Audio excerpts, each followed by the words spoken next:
This is Nick Williams with Temple of Geek, and today we're talking episode 3 of Skeleton Crew.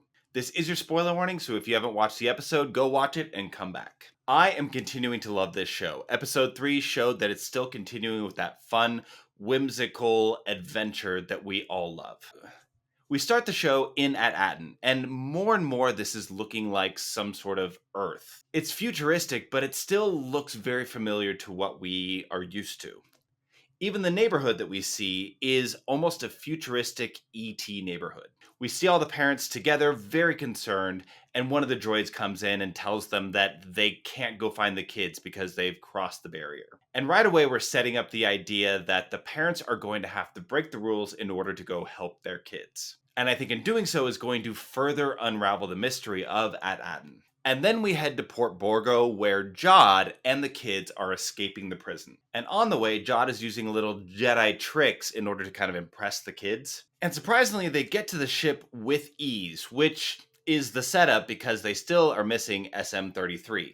And they convince Jude that they are not going to leave without SM-33, so Jude has to go back into the prison to find the droid. In doing so, we get little nuggets. He turns on a B-1 battle droid who's like asking if they won the war. But he is able to get SM-33 and he gets him back to the ship barely while under fire. And then as they're trying to escape Port Borgo in the ship, they realize they're still tied to the fuel line. So Jude is just trying to fly all around in order to get them free. And what he does is goes into hyperspace while still in the port. And this is the first time we see something like this while attached to a different object. While they're in hyperspace, Jude goes poking around the ship. And both SM-33 as well as KB are very suspicious of him, because they both know that he is not telling the truth. And then we arrive in a new place. We actually get to land on a moon that actually looks like a moon. And we get introduced to a new character named Kh'ymm, spelled in a very Star Wars way.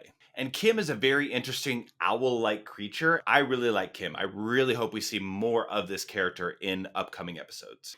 Now, Kh'ymm keeps calling Jude Crimson Jack, which is another name for him. We already know that he is Captain Silva that we saw in the very first episode at the very beginning. But now he has a third identity, continuing the mystery of who is Jude. The reason they went to this planet is because Kh'ymm can help them find At Attin. Now, there is no star map to get the kids back to At Attin, but in questioning the kids, she uses that information to try to narrow down the planets. We still have clues going back to the Old Republic. Now, when we say Old Republic, it might not mean the Knights of the Old Republic that we're used to in the old video games. It could just reference the Republic before the Empire.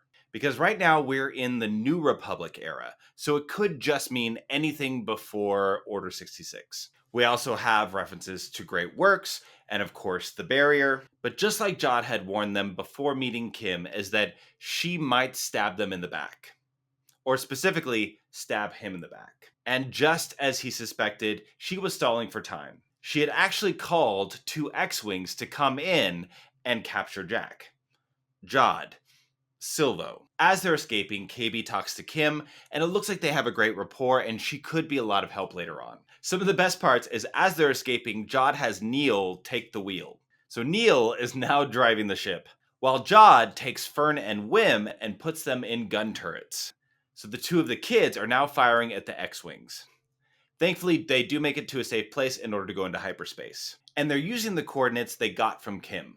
But will this take them to At Attin or somewhere else in the galaxy? This show is a breath of fresh air, and honestly, I think this fandom has been needing a show like this for quite a while. Just a fun adventure full of those 1980s vibes. We have serious shows like Andor. We have cool shows like The Mandalorian. But this show feels like it's for everyone. Yes, it is made so kids can enjoy it, but it's also made with people who've grown up with Star Wars all their lives. The visuals are amazing, especially in this episode when they're on the moon, where they're really silhouette with kind of the moon in the background. We're still meeting new, interesting creatures. And not only that, we're still really pushing the plot forward. We're not just drifting. There's no filler space. At the end of this episode, before they get on the ship, they confront Jude in order to have him start telling the truth. So we're not just dragging this out for several episodes and just making everybody naive. Although we don't get the full truth out of Jude, we're starting to get nuggets of truth. And I think in doing so is going to really start to create a rapport with all of them.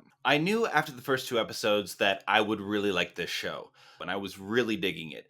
But this episode solidified to me that this show will probably continue to be excellent. Although the first episode was slower purposefully, there is no real pacing issues with this. And it is good writing in its simplicity. I think simplicity is what is able to bring out a lot of the charm.